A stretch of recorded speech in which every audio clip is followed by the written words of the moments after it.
Good morning, welcome to news analysis. నేను జ్యోత్స్న. డిస్కషన్లోకి వెళ్లే కన్నా ముందు వివిధ పత్రికల్లో వచ్చిన వార్తా కథనాలను ఒకసారి చూద్దాం. తెలంగాణ వార్తా పేపర్స్ చూసినట్టయితే ముందుగా ఈనాడులో వచ్చిన కథనాలు చూద్దాం.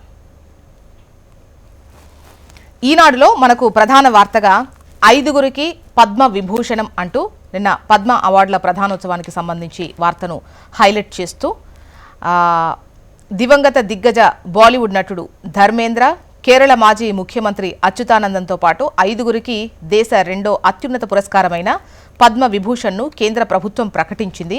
ప్రముఖ క్యాన్సర్ వైద్య నిపుణుడు నోరి దత్తాత్రేయుడు, ప్రఖ్యాత మలయాళ నటుడు మమ్ముట్టి, ప్రముఖ టెన్నిస్ క్రీడాకారుడు విజయ్ అమృతరాజ్తో పాటు 13 మందిని పద్మభూషణ్కు ఎంపిక చేసింది. టాలీవుడ్ సీనియర్ నటులు మాగంటి మురళీమోహన్, రాజేంద్ర ప్రసాద్తో పాటు 113 మందికి పద్మశ్రీలను ప్రకటించింది.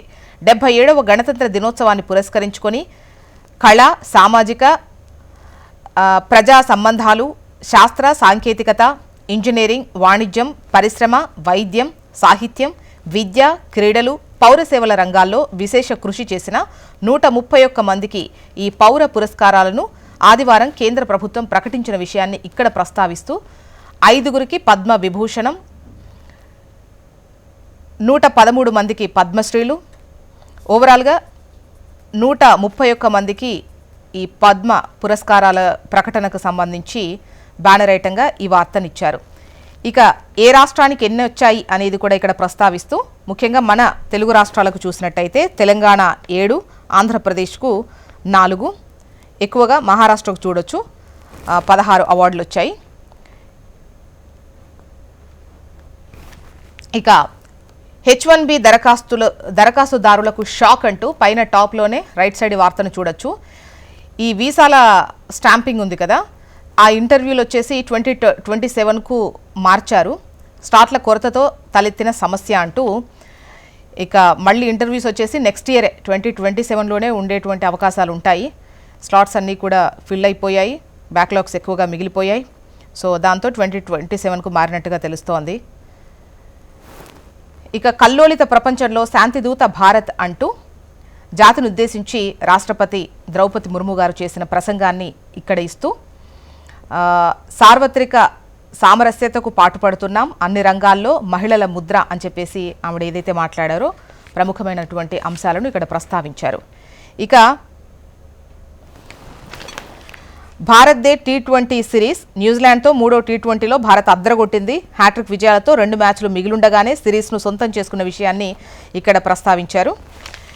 ఇక శుభాంశు శుక్లాకు అశోక చక్ర, రోదసి యాత్రికుడికి అత్యున్నత శౌర్య పురస్కారం, మరో వ్యోమగామి ప్రశాంత్ బాలకృష్ణన్ నాయర్కు కీర్తి చక్ర, హెడ్ కానిస్టేబుల్ వెంకటరెడ్డికి శౌర్య పథకం, ఇద్దరికి రాష్ట్రపతి విశిష్ట సేవా పథకాలు, రాష్ట్రానికి 23 మెడల్స్ ప్రకటించిన కేంద్ర హోంమంత్రిత్వ శాఖ. సింగరేణి కార్మికులు కాంగ్రెస్ బీఆర్ఎస్లను తరిమి కొట్టాలి. విజయ సంకల్ప్ సభలో కేంద్ర మంత్రి కిషన్ రెడ్డి మాట్లాడిన విషయాలను ఇక్కడ ప్రస్తావించారు. సైట్ విజిట్ నిబంధన తెచ్చిందే కాంగ్రెస్ ప్రభుత్వం, దాని సమర్థనకే బట్టి ప్రయత్నం. హరీష్ రావు ధ్వజం, ప్రపంచంలోనే అత్యుత్తమంగా భూభారతి, 1000 కోట్ల కుంభకోణం ప్రతిపక్షాల ఆరోపణే మంత్రి పొంగులేటి అంటూ న్యూస్ రీల్స్లో ఈ కథనాలను చూడొచ్చు. కూర్చున్న చోటే కన్నుమూత అంటూ ఈ నాంపల్లి అగ్ని ప్రమాదం ఉంది కదా, ఫర్నిచర్ షాప్లో జరిగినటువంటి ఈ అగ్ని ప్రమాదంలో 2 బిడ్డలు ఒకరినొకరు పట్టుకొని కూర్చున్న చోటే కన్ను మూశారు. వారిని కాపాడేందుకు వెళ్ళినటువంటి 2 బయటకు రాలేక మరో మహిళ సజీవ దహనమైపోయిన ఘటన ఇది. ఫర్నిచర్ దుకాణం యజమాని అరెస్ట్ చేశారు.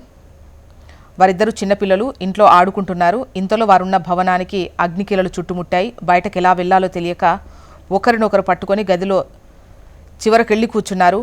పొగ తీవ్రతకు ఊపిరాడక అక్కడికక్కడే కన్నెమూశారు. పిల్లల్ని రక్షించడానికి వెళ్లిన మరో 2 సిబ్బంది ఊపిరాడక చెరో పక్క విగత జీవులుగా పడి ఉన్నారు. అక్కడే పనిచేసే మహిళా స్వీపర్ కూడా చనిపోయింది. ఈ హృదయ విదారక దృశ్యం నాంపల్లిలోని ఫర్నిచర్ దుకాణం సెల్లార్లో జరిగింది. నెక్స్ట్ ఆంధ్రజ్యోతి. ఇక్కడ పద్మ అవార్డుల ప్రకటనకు సంబంధించే వార్తను ఇస్తూ ప్రఖ్యాత క్యాన్సర్ వైద్య నిపుణుడు నోరి దత్తాత్రేయుడుకు పద్మభూషణ్, 4 నటులు మురళీమోహన్, రాజేంద్ర ప్రసాద్కు పద్మశ్రీ, గరిమెళ్ల బాలకృష్ణ ప్రసాద్కు మరణానంతర పురస్కారం, తెలంగాణకు చెందిన ప్రముఖ వైద్యులు విజయ్ ఆనంద్ రెడ్డి, జీవీ రెడ్డి, DRDO మాజీ సైంటిస్ట్ చంద్రమౌళి, కూచిపూడి నృత్య కళాకారిణి దీపికారెడ్డిలకు పద్మశ్రీ, పశు పోషణ నిపుణుడు ఎం రామారెడ్డికి మరణానంతరం 2026 పద్మ పురస్కారాలను ప్రకటించిన కేంద్ర ప్రభుత్వం. దేశంలోనే అతిపెద్ద దోపిడీ అంటూ పైన పేరు పక్కనే టాప్లో చూడొచ్చు. ఈ 400 కోట్ల నగదున్న 2 కంటైనర్లు మాయం. కర్ణాటకలోని బెళగావి పరిధిలో ఘటన జరిగింది. నెక్స్ట్, నమస్తే తెలంగాణ. సింగరేణిపై ప్రైవేటు కత్తి అంటూ కోల్ మాల్ అని చెప్పేసి సంస్థను తెగనమ్మేందుకు కేంద్రం రాష్ట్రం కుట్ర చేస్తున్నాయి అని చెప్పేసి ఈ వార్తను హైలైట్ చేశారు. పాలకుల అసంబద్ధ నిర్ణయాలతో సంస్థ భవిత ప్రశ్నార్థకమవుతోంది. నైని బ్లాక్ బొగ్గు టెండర్ల ఉదంతంతో తొలగిన ముసుగు, కొత్తగా తీసుకొచ్చిన మైన్ డెవలపర్ ఆపరేటర్ నిబంధనతో నైని బ్లాక్లోనే 2000 కొలువులు ఖతం. మున్ముందు అన్ని ఓసీపీల్లోనే అదే అమలుకు యత్నం. ఆ మేరకు కత్తి నూరుతున్న కాంగ్రెస్ బీజేపీ ప్రభుత్వాలు అంటూ బీఆర్ఎస్ మండిపడ్డ విషయాన్ని ఇక్కడ ప్రస్తావించారు. ఇక 6000 కోట్ల స్కామ్కు రేవంతే సూత్రధారి అంటూ బావమరిది కోసమే టెండర్ నిబంధనల్లో మార్పు అని చెప్పేసి BRSLP deputy floor leader Harish Rao మాట్లాడిన విషయాన్ని ఇక్కడ ప్రస్తావించారు. నైనిపై మౌనమే అంటూ బొగ్గు స్కామ్పై నోరు విప్పని కిషన్ రెడ్డి, కుంభకోణంపై మాట్లాడకుండానే టూర్ పూర్తి, సింగరేణి ఆర్థిక అంశాలపై సమీక్ష, విపక్షాలపై ఆరోపణలకే కేంద్ర గనుల మంత్రి పరిమితం. సబ్సిడీ కరెంటుకు సర్కార్ కటింగ్. 2 ఏళ్లుగా ఫ్రీ కరెంటు బిల్లులు చెల్లించని కాంగ్రెస్ ప్రభుత్వం. సెలూన్లు, లాండ్రీలకు 260 కోట్ల బకాయిలు. ఒక్కో షాప్పై సగటున 30,000 దాకా బకాయిలు. ఏపీ వార్తా విశేషాలు చూద్దాం.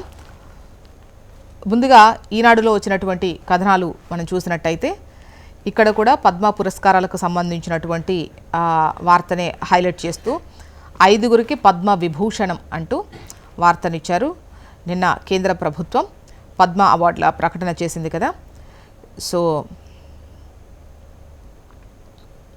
పద్మభూషణ్కి 13 మందిని, 5గురిని పద్మ విభూషణ్కి, 113 మందికి పద్మశ్రీలను ప్రకటించింది. 77వ గణతంత్ర దినోత్సవాన్ని పురస్కరించుకొని వివిధ రంగాల్లో విశిష్ట సేవలు అందించిన మొత్తం 131 మందికి ఈ పౌర పురస్కారాలను కేంద్ర ప్రభుత్వం ప్రకటించింది.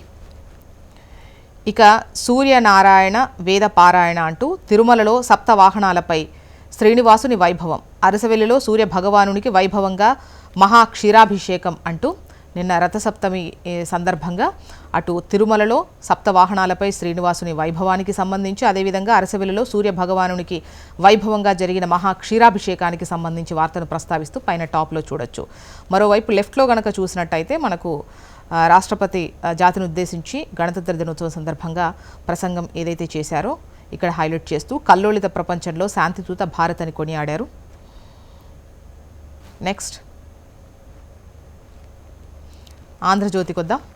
ఇక్కడ మనకు పద్మ విభూషణ్లకు సంబంధించి అంటే పద్మ అవార్డుల ప్రకటనకు సంబంధించి ఇస్తూ ప్రఖ్యాత క్యాన్సర్ వైద్య నిపుణుడు నోరి దత్తాత్రేయుడుకు పద్మభూషణ్, నటులు రాజేంద్ర ప్రసాద్, మురళీమోహన్కు పద్మశ్రీ. నెక్స్ట్, సాక్షి